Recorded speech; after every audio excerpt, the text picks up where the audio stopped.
നമസ്കാരം. ഇന്നത്തെ നമ്മുടെ വിഷയം രാഷ്ട്ര പുനർനിർമ്മാണത്തിൽ വിദ്യാർത്ഥികൾക്കുള്ള പങ്ക്. ഇന്നത്തെ വിദ്യാർത്ഥി നാളത്തെ പൗരനാണ്. ഇന്ന് പുസ്തകവും സഞ്ചിയും ഏന്തുന്ന കൈകൾ നാളത്തെ ഭരണചക്രം തിരിക്കുവാനുള്ളതാണ്. നവീന രാഷ്ട്രീയ ശക്തിയുടെ ഇളം കൂമ്പുകളാണ് വിദ്യാർത്ഥികൾ.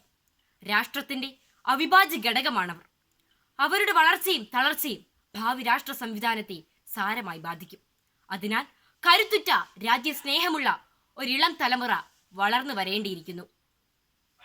ഐശ്വര്യ സമൃദ്ധവും സുഖസമ്പൂർണവുമായ ഒരു നവീന ഭാരതം കെട്ടിപ്പടുക്കുവാനുള്ള ഉത്തരവാദിത്തം ഇനി ഇവിടുത്തെ പൗരന്മാർക്കുള്ളതാണ്.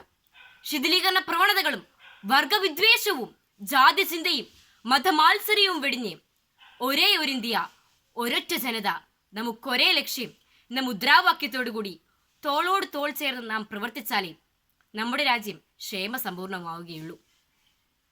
രാജ്യത്ത് അതാത് കാലഘട്ടങ്ങളിൽ മാറി മാറി വരുന്ന ഭരണകർത്താക്കൾ ആവിഷ്കരിച്ചിരിക്കുന്ന ക്ഷേമ പ്രവർത്തനങ്ങളും പദ്ധതികളും വിജയിപ്പിക്കുവാൻ വിദ്യാർത്ഥികളും അവരുടെ പങ്ക് വഹിക്കേണ്ടതുണ്ട്.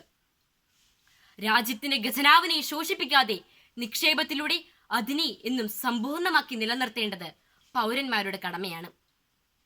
വിദ്യാർത്ഥികളും സമൂഹത്തിന്റെ ഒരു ഭാഗമാണ്. സമൂഹത്തോട് അവർക്കും ചില കടപ്പാടുകളുണ്ട്. തങ്ങൾ വിദ്യാർത്ഥികളാണെന്നുള്ളത് കൊണ്ട് ആ കർത്തവ്യങ്ങൾക്ക് നേരെ കണ്ണടയ്ക്കുവാൻ അവർക്കൊരിക്കലും സാധ്യമല്ല. അണ്ണാൻകുനും തന്നാലായത് എന്ന ചൊല്ലുപോലെ സമൂഹത്തിന്റെ നന്മയ്ക്ക് വേണ്ടി വിദ്യാർത്ഥികൾക്ക് അവരുടേതായ എളിയ സേവനങ്ങൾ അർപ്പിക്കുവാൻ കഴിയും. ഒരു രാഷ്ട്രത്തിന്റെ സുരക്ഷിതത്വം ഉത്തരവാദിത്തമുള്ള പൗരബോധമാണ് നിർണ്ണയിക്കുന്നത്. ഗൾഫിലെ ഖത്തർ ഗവൺമെന്റിന്റെ പ്രതിരോധ മന്ത്രാലയത്തിന് മുന്നിൽ എഴുതിയിരിക്കുന്നത് ഇങ്ങനെയാണ്: സെക്യൂരിറ്റി ഈസ് ജോയിന്റ് റെസ്പോൺസിബിലിറ്റി. സുരക്ഷിതത്വം എന്നാൽ കൂട്ടുത്തരവാദിത്തമാണ്. സംഘടിത വിദ്യാർത്ഥി വർഗത്തിന്റെ ശക്തി അജയ്യമാണ്.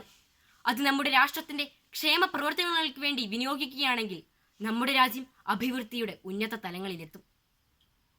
അച്ചടക്കപൂർണമായ പഠിപ്പും നിയമവിധേയമായ പെരുമാറ്റവും പരിശ്രമശീലവുമാണ് ഒരു ഉത്തമ വിദ്യാർത്ഥിയിൽ നിന്നും എക്കാലവും പ്രതീക്ഷിക്കുന്നത്. അവർക്ക് മാത്രമേ രാജ്യത്തിന്റെ ഉത്തമ താല്പര്യങ്ങൾ സംരക്ഷിക്കാനാവുകയുള്ളൂ. വൈവിധ്യങ്ങളുടെ നാനാത്വങ്ങൾക്കപ്പുറത്ത് കാശ്മീർ മുതൽ കന്യാകുമാരി വരെയുള്ള വ്യത്യസ്തമായ മുഖഭാഷകൾക്കപ്പുറം നിബിഡവന ഭൂമികൾക്കും മരുഭൂമികൾക്കും മേലെ മാമലകൾക്കും സമതലങ്ങൾക്കും ഉപരിയായി മേരാ ഭാരത് മഹാൻ എന്ന് ജനകോടികൾ ശ്വാസനിശ്വാസങ്ങൾ പിറന്നു വീഴുമ്പോൾ ഭാരതാംബയുടെ ഹൃദയം തുടികൊട്ടുകയാണ്.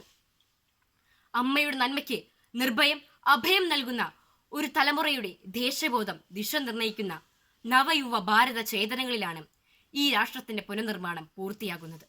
നന്ദി.